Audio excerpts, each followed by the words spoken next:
Trescothick and Vaughan back in the pavilion, and Butcher very nearly with them. However, he's survived, and it's going to be Glenn McGrath. So one area that Australia have been a lot stronger in this game than England, I feel, has been particularly in the bowling.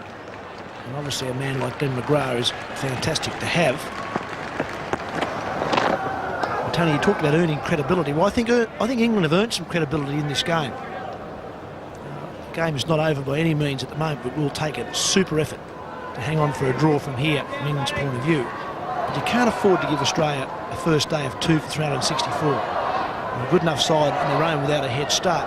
And that started, yeah, okay, England could have won the toss and batted, but it started because England bowled very badly. And it was right from the word go, Langer and Hayden dominated. So what I would like to see England do, a match in Hobart against Australia A coming up very shortly, I would be picking all their other quicks. Harmison, Tudor, Silverwood is coming over from England. Flintoff will probably play, who's an all-rounder. I'd be picking all of them and telling them they're all a chance of playing in Adelaide. I want to see some decent bowling that's going to put Australia's batting under pressure and not going to give up 120-odd runs in the first session of a test match.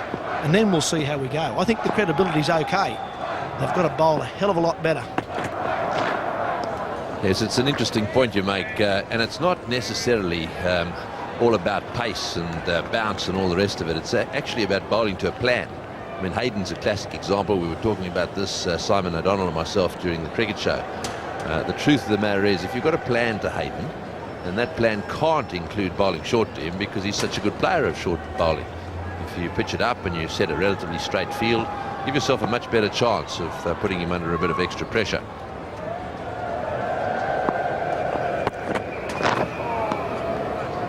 Boy, I tell you that Hussain here is not having anything to do with anything outside off stump, and he's got a pretty good idea where his off stump is at the moment.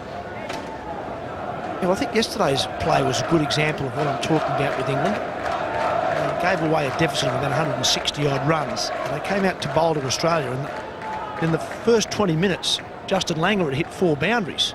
All cut shots and pulls, everything was too short, and Australia were none for 30 before you could blink an eyelid. We then saw Andrew Caddick go round the wicket, get him out first ball from a decent delivery, a good length delivery, and he nicked it. But he'd already given Australia a 30-run start. You can't afford to do that to Langer and Hayden, who are in great form. You can't. There's McGrath. Have a look at this, and that's where they're going. He's sort of just around about that off stump.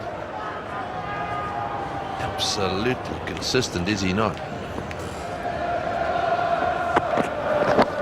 Oh, and that's it. That's it. Well, it was only a question of time before it got it just a little bit closer. That is the end of the England captain. A beautiful delivery, that from Glenn McGrath. The difference with that one was that it just nipped back a little bit. It was slightly further up and had him jabbing at the ball. Look at the bounce there. It was beautifully taken as well. That ball was going down, and Ponting took it as clean as a whistle. It's McGrath, lots of balls in the right spot. Gets the wicket with the last one. Hussain gone for 11. 3 for 33 England.